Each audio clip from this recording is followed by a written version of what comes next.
Friends, last ఎపిసోడ్లో చూసారంటే హీరోయిన్ని పెళ్లి చేసుకోవడానికి ఓకే చెప్తాడు కదా. దానివల్ల హీరోయిన్కి చాలానే హ్యాపీగా ఉంటుంది. ఇప్పుడు హీరో దగ్గర మీరు మాత్రం నన్ను పెళ్లి చేసుకున్నారు అంటే ప్రాపర్గా ఈ ఇల్లు నాకు వచ్చేస్తుంది, మనకున్న మనీ ప్రాబ్లం కూడా సాల్వ్ అయిపోతుంది. ఆ తరువాత ఈ ఊర్లోనే బెస్ట్ అయిన డాక్టర్కి మిమ్మల్ని చూపించి ట్రీట్మెంట్ని చేయిస్తాను. మీకు హెల్త్ కంప్లీట్గా బాగా అయిన తరువాత మీరు ఇక్కడే ఉండాలనుకున్నా సరే, లేదంటే వెళ్ళిపోవాలి అని అనుకున్నా సరే, అది మీ ఇష్టం, మీకు నచ్చింది చెయ్యొచ్చు అంటుంది. అప్పుడు హీరో, పెళ్లి తరువాత నేను నిన్ని వదిలేసి వెళ్ళిపోయాను అంటే మీ అంకుల్ మళ్ళీ వచ్చి నీ దగ్గర ప్రాబ్లం చెయ్యడా, అప్పుడేం చేస్తావు అని అడగ్గా హీరోయిన్ ఆల్రెడీ ప్లాన్ పెట్టుకున్నట్లుంది. సో ఇప్పుడు హీరో దగ్గరకు వెళ్ళి, పెళ్లి తరువాత మీరు ఇక్కడి నుండి వెళ్ళిపోయినా కూడా మీరు పని మీద బయట ఊరికి వెళ్ళారు అని చెప్పి మేనేజ్ చేసేస్తాను. అయినా మీరు ఇక్కడే ఉండాలి అని అనుకున్నా నాకేం ప్రాబ్లం లేదు. నేను మీట్ని కట్ చేసి చాలా డబ్బులు సంపాదించేస్తాను. దానివల్ల మిమ్మల్ని కూడా నేను చాలా బాగా చూసుకుంటాను అన్నట్లు చెప్తుంది. ఇప్పుడు హీరో ఏం అడుగుతాడు, నేనే ఇలా ఒళ్ళంతా గాయాలతో మంచిగా నడవలేని ఒక సిచ్యువేషన్లో ఉన్నాను. అలా ఉన్నప్పుడు నన్నిలా చూసుకోవడం వల్ల నీకేం దొరకబోతుంది అని అడగ్గా హీరోయిన్ని చూసారంటే మీరు చాలానే అందంగా హ్యాండ్సమ్గా ఉన్నారు అందుకే అన్నట్లు చెప్తుంది. ఆ మాట విని హీరోకి ఎలా రియాక్ట్ అవ్వాలో తెలియక చూస్తుంటాడు. హీరోయిన్ కూడా, హే చంగ్యు ఏమే చేస్తున్నావు, అయినా మరీ ఇలా ఎవరైనా చెప్తారా అన్నట్లు అనుకుంటుంది. అప్పుడు హీరో, నేను అందంగా ఉన్నా కూడా ఈ లోకంలో ఇంకా అందమైన అబ్బాయిలు చాలామంది ఉన్నారు కదా, కానీ నువ్వెందుకు నాకు మాత్రం హెల్ప్ చేసావు అని అడుగుతాడు. అప్పుడు హీరోయిన్, మీరు చెప్పడం కూడా నిజమే, కానీ ఎంతమంది అందంగా ఉన్నా ఆ మంచులో నుండి నేను కాపాడి పిలుచుకొని వచ్చింది మిమ్మల్ని మాత్రమే కదా, అందుకే మిమ్మల్ని ఇంత కేరింగ్గా చూసుకుంటున్నా. మీ హెల్త్ బాగా అయిన తరువాత కూడా మీరు ఇక్కడే ఉండాలి అని అనుకున్నా ఉండొచ్చు అంటుంది.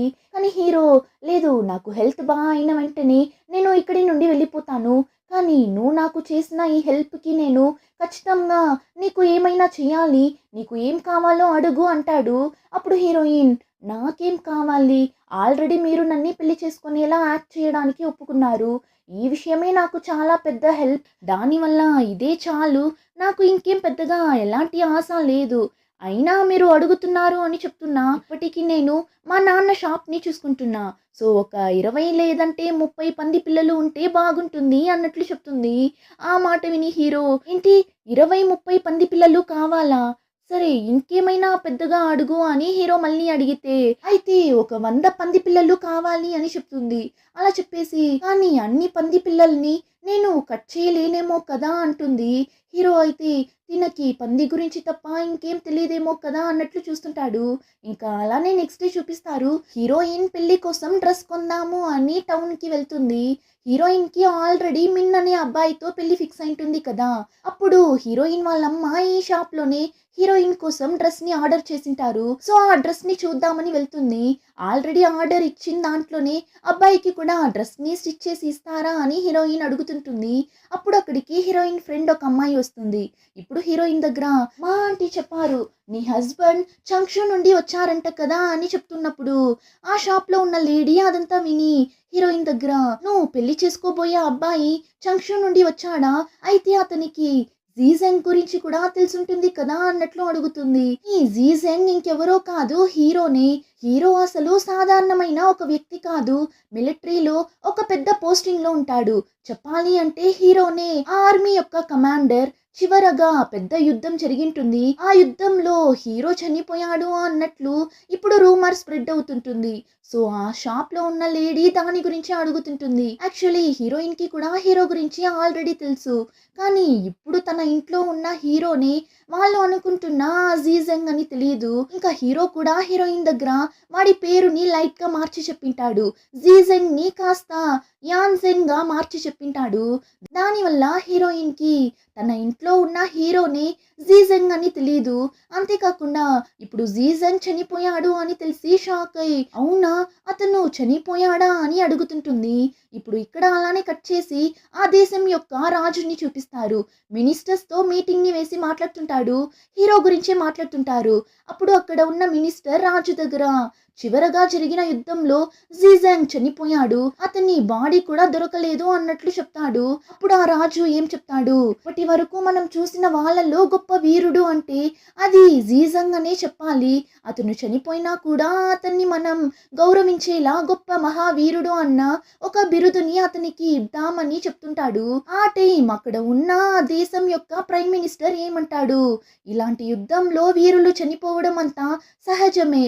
అలా ఉన్నప్పుడు చనిపోయిన జీజన్కి మాత్రం స్పెషల్గా బిరుదులు ఇవ్వడం లాంటివి చేస్తే అది ఎంతవరకు కరెక్ట్గా ఉంటుంది అని తెలియడం లేదు రాజా అని చెప్పగా, అప్పుడు అక్కడ ఉన్న మినిస్టర్ ఆ ప్రైమ్ మినిస్టర్ దగ్గర జీజంగ్ చిన్న వయసులోనే చనిపోవడం వల్లనే రాజు ఇలా బిరుదు ఇద్దామని చెప్తున్నారు అంటాడు.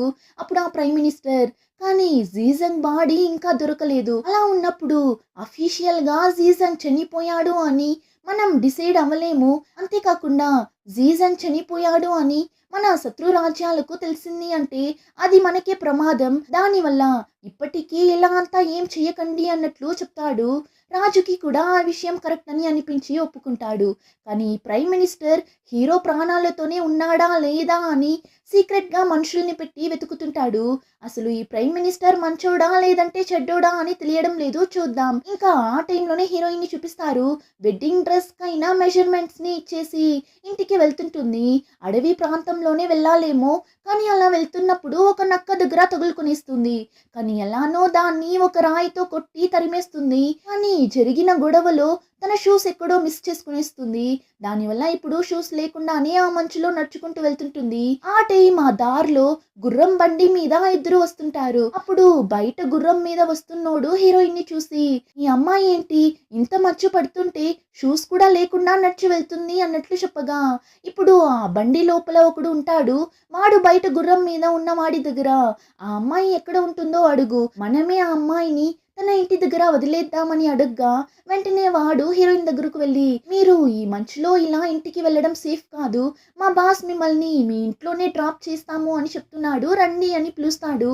కానీ హీరోయిన్ అదంతా ఏం వద్దు, నేనే వెళ్తాను అని వెళ్తుంటుంది. అప్పుడు ఆ బండి లోపల ఉన్నోడు బయటకు వచ్చి, నా పేరు లీ, మీరు అనుకున్నట్లు నేనేం చెడ్డోని కాను, ఇలా అంతా వెళ్ళడం సేఫ్ కాదు, రండి నేనే మిమ్మల్ని మీ ఇంటి దగ్గర డ్రాప్ చేస్తాను అని చెప్పగా, హీరోయిన్ కూడా సరే అని చెప్పి ఆ బండిలో ఎక్కి కూర్చుంటుంది. అల్లి అయితే మంచోడిలానే ఉన్నాడు. హీరోయిన్ ని లోపల కూర్చోపెట్టి వాడు బయట కూర్చుంటాడు.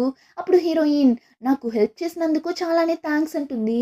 ఇంకా వాళ్ళు హీరోయిన్ ని ఇంటి దగ్గర డ్రాప్ చేసిస్తారు. అప్పుడు మా ఆంటీ హీరోయిన్ అలా షూస్ లేకుండా రావడం చూసి ఏమైంది అని అడుగుతారు. హీరోయిన్ కూడా జరిగిందంతా చెప్తుంది.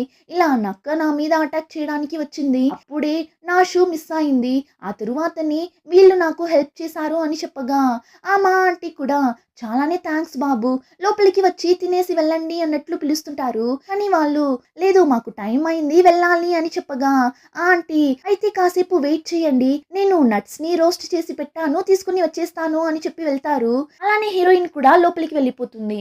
ఆ టీం ఆ లీ వాడి అసిస్టెంట్ మాట్లాడుకుంటుంటారు. అప్పుడే మనకి తెలుస్తుంది వీళ్ళిద్దరూ హీరోని వెతుక్కుంటూ వచ్చారు అని. ఆ అసిస్టెంట్ లీ దగ్గర, మీరు డే అండ్ నైట్ నిద్రపోకుండా మరి జీజంగ్ ని వెతుకుతున్నారు, మీ హెల్త్ ని కూడా కాస్త చూసుకోవాలి కదా అన్నట్లు చెప్తుంటాడు. అప్పుడు లీ ఏమంటాడు, ఖచ్చితంగా జీజంగ్ చనిపోవడానికి అవకాశమే లేదు, అతను అంత త్వరగా చనిపోయే వ్యక్తి కాదు అంటాడు.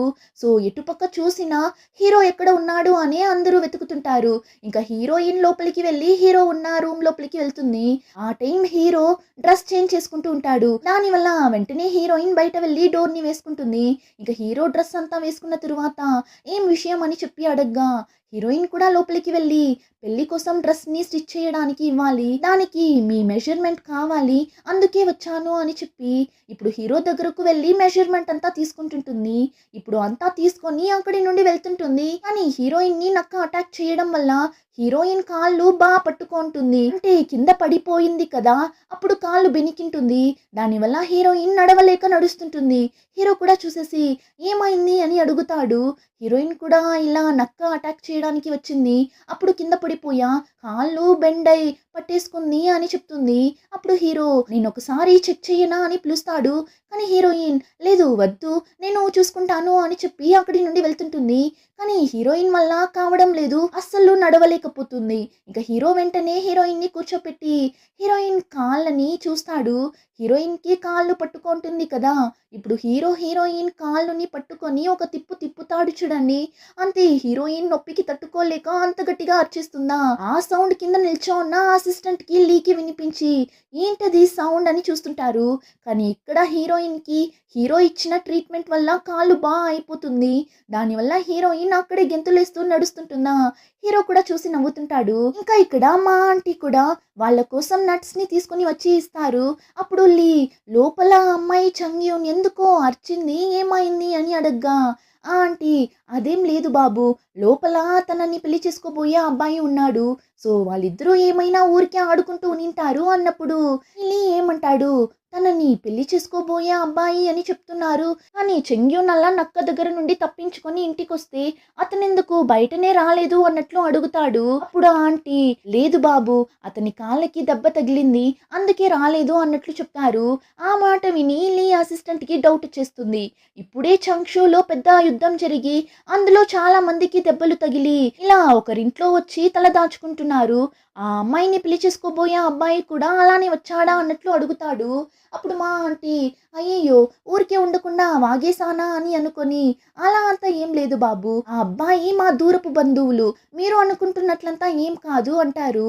ఆ టైం హీరో అసిస్టెంట్ కి సడన్ గా దగ్గు రావడంతో ఆ ఆంటీ కూడా లోపలికి వచ్చి కూర్చోండి నీళ్లు తాగేసి వెళ్తురు అంటారు. సరే అని వీళ్ళిద్దరూ కూడా లోపలికి వెళ్తారు.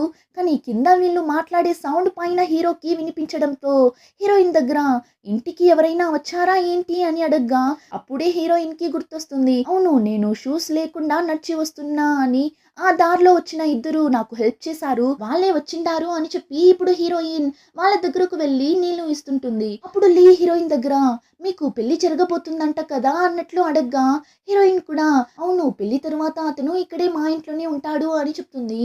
అప్పుడు ఆ ఆంటీ కూడా ఆ అబ్బాయి చాలానే పేదోడు కానీ చాలా మంచి అబ్బాయి, మా అమ్మాయిని పెళ్లి చేసుకొని ఇక్కడే ఉంటాడు, వాడి ట్రీట్మెంట్ కైనా ఖర్చులంతా కూడా తినే చూసుకుంటుంది, తినే కష్టపడి పందిని కట్ చేసి డబ్బులు సంపాదించి చూసుకుంటుంది అంటారు. హీరోయిన్ అయితే ఇప్పుడు వాళ్ళ దగ్గర నేను పందిని కట్ చేసి పని చేస్తున్నా అని చెప్పడం అంత అవసరమా అన్నట్లు చూస్తుంటుంది. ఇంకా వాళ్ళు కూడా సరే అని నీళ్లు తాగేసి అక్కడి నుండి వెళ్తుంటారు. కానీ లీకి లైట్ గా డౌట్ గా ఉంటుంది, ఒకవేళ అక్కడ దెబ్బలు తగిలి ఉన్న అబ్బాయి జీజెంగ్ అయింటాడా అని. కానీ అసిస్టెంట్ దానికంతా అవకాశమే లేదు బాస్ అని చెప్పి ఇప్పుడు ఏమంటాడు, జీజెంగ్ అసలు యువరాణిని పెళ్లి చేసుకోవడానికి ఒప్పుకోలేదు, అలాంటిది ఇలా పంది మాంసాన్ని కట్ చేసే అమ్మాయిని ఎలా పెళ్లి చేసుకోవడానికి ఒప్పుకుంటాడు, సో అలా అంతా అయిండదు అని ఇద్దరు మాట్లాడుకుంటూ అక్కడి నుండి వెళ్ళిపోతారు. ఆ తరువాత హీరోయిన్ కూడా వాళ్ళని పంపించేసి ఇప్పుడు బయటనే కూర్చొని హీరోకి తీసిన మెజర్మెంట్ ని మర్చిపోకూడదు అని చెప్పి దాన్ని స్నో మీద రాస్తూ కూర్చోంటుంది. అలానే హీరో పేరుని కూడా రాస్తుంది యాన్సంగ్ అని. అలా రాసేసి వెంటనే హీరో ఒరిజినల్ పేరు అయిన ఆ జీజెంగ్ అన్న పేరుని కూడా రాస్తుంది. ఏమంటే ఇలా జీజెంగ్ చనిపోయాడు అని హీరోయిన్ కి ఇప్పుడే కదా తెలిసింది, అందుకే ఇలా రాస్తుంటుంది. అలా రాసేసి యాన్సెంగ్ జీజెంగ్ రెండు పేర్లు ఒకేలా కదా ఉంది అన్నట్లు చూస్తుంటుంది.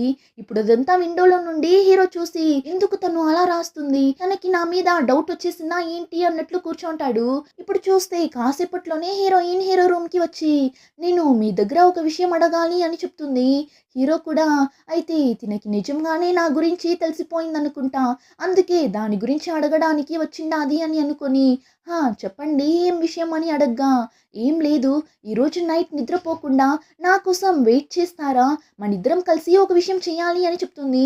అప్పుడు హీరో తిను ఇంకేమో విషయం గురించి మాట్లాడటానికి వచ్చినట్లుంది కదా అని ఇప్పుడు హీరోయిన్ దగ్గర నైట్ వెయిట్ చేయాలా ఎందుకు అని అడగ్గా అప్పుడు హీరోయిన్ అవును ప్లీజ్ వెయిట్ చేయండి, మనిద్దరం కలిసి ఒక విషయం చేయాలి అంటుంది. ఆ మాట విని హీరో ఏంటి మనిద్దరం కలిసి ఒక విషయం చేయాలా, ఏం చేయాలి అని అడిగినప్పుడు అది మీరు అబ్బాయి నేను అమ్మాయి కదా, సో మీరు లేకుండా నేను ఒక్కదాన్ని ఆ విషయాన్ని చేయలేను. అందుకే ఈరోజు నైట్ కాసేపు వెయిట్ చేస్తారా అని అడగ్గా హీరో మైండ్ వేరేలా ఆలోచిస్తుంటుంది. మనిద్దరం కలిసి చేయడం ఏంటి? అలా అంత చేయకూడదు తప్పు అన్నప్పుడు ఎందుకు చేయకూడదు? మనిద్దరం ఎలానో పెళ్లి చేసుకోబోతున్నాం కదా! దానివల్ల అదంతా ఏం తప్పు కాదు. సో మీరు నైట్ నా కోసం రావాలి అంతే అని చెప్పి వెళ్ళిపోతుంది. హీరోకి అయితే ఏం చేయాలి అనే తెలియడం లేదు. అయినా కూడా ఆ రోజు నైట్ హీరోయిన్‌ని చూడటానికి వెళ్తాడు. హీరోయిన్ కూడా మిమ్మల్ని ఎవరు చూడలేదు కదా అని హీరోని ఒక ప్లేస్‌కి పిలుచుకొని వెళ్తుంది. చూస్తే అక్కడ ఏమో రిచువల్స్ చేసేలా అరేంజ్ చేసి పెట్టింటుంది. ఇప్పుడు హీరో కూడా చూసేసి "ఎందుకా ఒక అబ్బాయి కావాలి అని అడిగావు" అని అడగ్గా "అవును, మా అమ్మ చెప్పేవాళ్ళు నైట్ టైమ్స్‌లో ఇలా చనిపోయిన వాళ్ళకి రిచువల్స్ చేయాలి అంటే ఒంటరిగా వెళ్లి చేయకూడదు. ఖచ్చితంగా ఒక అబ్బాయితోనే వెళ్ళాలి అని. అందుకే మిమ్మల్ని పిలుచుకొని వచ్చాను రండి" అని పిలుస్తుంది. హీరో కూడా వెళ్తాడు. చూస్తే అక్కడ హీరో పేరు జీజంగ్ అని వేసి ఉంటుంది. ఏమంటే యుద్ధంలో హీరో చనిపోయాడు అని ఊర్లో ఉన్న అందరూ మాట్లాడుకుంటూ ఉంటారు కదా! అందుకే హీరోయిన్ ఇలా హీరో కోసం ఒక మెమోరియల్ బోర్డ్ అంతా రెడీ చేసి ఇలా రిచువల్స్ అంతా చేస్తుంటుంది. హీరో చూసి షాక్ అవుతాడు. అప్పుడు హీరోయిన్ "మీరు చంక్షు నుండే కదా వస్తున్నారు. మీకు ఇతని గురించి తెలుసా" అని అడుగుతుంది. వాడి గురించి వాడి దగ్గరనే అడిగితే వాడేం చెప్పగలడు? దానివల్ల "లేదు నాకు తెలీదు" అని చెప్పి "అవును, అతని కోసం నువ్వు ఎందుకు ఇదంతా చేస్తున్నావు? నీకు అతనికి ఎలాంటి సంబంధం లేదు. అంతేకాకుండా ఈ దేశంలో ఉన్న అందరూ వాడు చాలానే క్రూరమైన వాడు. అందరినీ చంపుతూ తిరుగుతున్నాడు. చెడ్డవాడు అని కదా మాట్లాడుతున్నారు. అలాంటిది వాడి కోసం ఎందుకు నువ్వు ఇలా అంతా చేస్తున్నావు" అని అడుగుతాడు. కానీ హీరోయిన్ నాన్న హీరో గురించి హీరోయిన్ దగ్గర చాలా మంచిగా చెప్పినట్లున్నాడు. సో ఇప్పుడు హీరోయిన్ కూడా అతను పైకి చెడ్డవాడిగా కనిపించినా అతను చాలానే మంచోడు. చాలానే ధైర్యవంతుడు. అంతేకాకుండా అతను అలా అంతా చేస్తున్నది వాళ్ళ నాన్నని చంపిన వాళ్ళ మీద పగ తీర్చుకోవడం కోసమే. అతను చంపడం తప్పు అయితే 16 సంవత్సరాల ముందు అతని నాన్నని వాళ్ళ మనుషుల్ని చంపేశారు. అయితే అది కూడా తప్పే కదా! సో అలా చూస్తే జీజంగ్ వాళ్ళ నాన్నని చంపిన వాళ్ళని చంపడంలో తప్పేముంది అని హీరోకి సపోర్ట్ చేసి మాట్లాడుతుంటుంది. అదంతా విని హీరో అలానే ఫీల్ అయి చూస్తుంటాడు. నేను ఎవరు అని కూడా తెలియని ఒక అమ్మాయి నా కోసం ఇంత సపోర్ట్ చేసి మాట్లాడుతుంది కదా అని హీరోయిన్ని ఒకలా చూస్తుంటాడు. ఇంకా హీరోయిన్ హీరో దగ్గర "మీకు ఏమైనా కోరికలు ఉంటే ఇతన్ని ముందు వచ్చి కోరుకున్నారు అంటే ఖచ్చితంగా అది జరుగుతుంది" అని చెప్పి హీరోని పిలిచి వాడి ఫైనల్ రిచువల్స్‌ని వాడి దగ్గరే చేయిస్తుంటుంది. ఇంకా అలానే నెక్స్ట్ డే చూపిస్తారు. హీరోయిన్ ఎప్పటిలా తన పనికి వెళ్ళిపోతుంది. కానీ హీరోయిన్ అలా ఇంట్లో నుండి వెళ్ళడం ఆ గ్యాంబ్లింగ్ సెంటర్ యొక్క ఓనర్ ఉంటాడు కదా జిన్, వాడు దాంకొని చూస్తుంటాడు. ఇంకా అలానే హీరోయిన్ షాప్‌లో చూపిస్తారు. హీరోయిన్ షాప్‌ని ఓపెన్ చేసిన ఫస్ట్ డే చాలా డిస్కౌంట్ ఇచ్చింటుంది కదా! సో ఇప్పుడు ఒక లేడీ వచ్చి "ఈరోజు డిస్కౌంట్ ఉందా? నేను మీట్‌ని తీసుకుంటాను" అని అడగ్గా హీరోయిన్ "అయ్యో! ఆ రోజు ఫస్ట్ డే అని అలా ఇచ్చాను. కానీ ఈరోజు అలా ఇవ్వలేను" అని చెప్పగా ఆ లేడీ వచ్చి "ఏమ్మా నువ్వు ఇలా చెప్తున్నావు? ఆ పక్క షాప్ అతను ఈరోజు చాలా డిస్కౌంట్ ఇస్తున్నాడు. కానీ నువ్వేమో ఇలా చెప్తున్నావు" అని చెప్పినప్పుడు హీరోయిన్ కూడా చూస్తుంది. చూస్తే ఆ రోజు హీరోయిన్ డిస్కౌంట్‌లో మీట్‌ని ఇచ్చినప్పుడు హీరోయిన్‌ని అంతలా అరిచాడు. కానీ ఇప్పుడు ఇతనే డిస్కౌంట్‌లో అమ్ముతుంటాడు. దానివల్ల చాలా కస్టమర్స్ అతని షాప్‌కి వెళ్తుంటారు. హీరోయిన్ చూసేసి సరే నేను డిస్కౌంట్ ఇస్తాను అని ఆ లేడీకి మీట్‌ని ఇస్తుంది. ఆ టైం పక్కన షాప్ పెట్టుకున్న లేడీ వచ్చి వాడు నార్మల్‌గా ఇలా అంతా చెయ్యడు.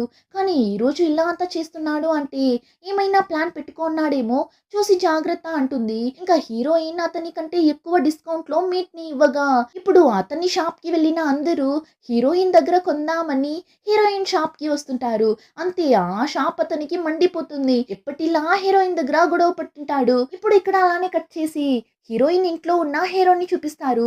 హీరో విజిల్‌ని వేసి వాడి పక్షిని పిలుస్తుంటాడు. అది కూడా వస్తుంది. కానీ ఇప్పుడు హీరో దగ్గరకు వెళ్ళకుండా వేరొక సైడ్ వెళ్తుంటుంది. హీరో కూడా ఎక్కడికెళ్తుంది ఈ పక్షి అని వెళ్ళి చూస్తే ఈ పక్షులని పట్టుకోవడానికి ఫుడ్‌ని వేసి పెట్టింటారు. సో ఇప్పుడు ఆ పక్షి కూడా ఆ ఫుడ్ దగ్గరకు వెళ్ళి ఆ గంప లోపల తగులుకునేస్తుంది. ఇప్పుడు హీరో వెళ్ళి అన్నం కోసం వచ్చి ఇలా తగులుకున్నావు కదా అని చెప్పి ఆ గంపని తీసి ఆ పక్షిని రిలీజ్ చేసేస్తాడు. ఆ టైం ఆ గ్యాంబ్లింగ్ సెంటర్ ఓనర్ జిన్ ఇంకా వాడి మనుషులు హీరోయిన్ ఇంట్లోకి దూరి ఆ ఇంటి డాక్యుమెంట్ని ఎలా అయినా తీసుకొని వెళ్ళిపోవాలి అని చెప్పి ఇంట్లో వెతుకుతుంటారు. హీరో కూడా వాళ్ళు అలా డాక్యుమెంట్ని వెతకడం చూసేస్తాడు. హీరోకి ఇప్పుడు ఏం చేయాలని తెలియడం లేదు. హీరో వల్ల అక్కడ ఎలాంటి ప్రాబ్లం రాకూడదు అని అనుకుంటాడు. ఆ టైంలోనే ఆ డాక్యుమెంట్ వాళ్ళ చేతికి దొరకకూడదు. సో ఏం చేసేది ఇప్పుడు అని ఆలోచిస్తుంటాడు. కానీ అంతలో వాళ్ళు ఆ డాక్యుమెంట్ని కనిపెట్టి తీసేస్తారు. ఇప్పుడు దాన్ని తీసుకొని అక్కడి నుండి ఖుషిగా వెళ్తున్నప్పుడు కరెక్ట్‌గా మన హీరో వాళ్ళ ముందొచ్చి మర్యాదగా దాన్ని ఎక్కడ తీశారో అక్కడే పెట్టేసి వెళ్ళిపోండి అంటాడు. ఇప్పుడు హీరో ఇలా సడెన్‌గా రావడం చూసి ఆ జిన్‌కి అంత షాకింగ్‌గా ఉంటుంది. వీడెవడు సడెన్‌గా ఎక్కడి నుండి వచ్చాడు అన్నట్లు చూస్తుంటాడు. అలానే ఎపిసోడ్ కంప్లీట్ అవుతుంది. రిమైనింగ్ స్టోరీని నెక్స్ట్ ఎపిసోడ్‌లో చూద్దాం. ఇంకా ఈ వీడియో నచ్చితే like, share and subscribe. Thank you.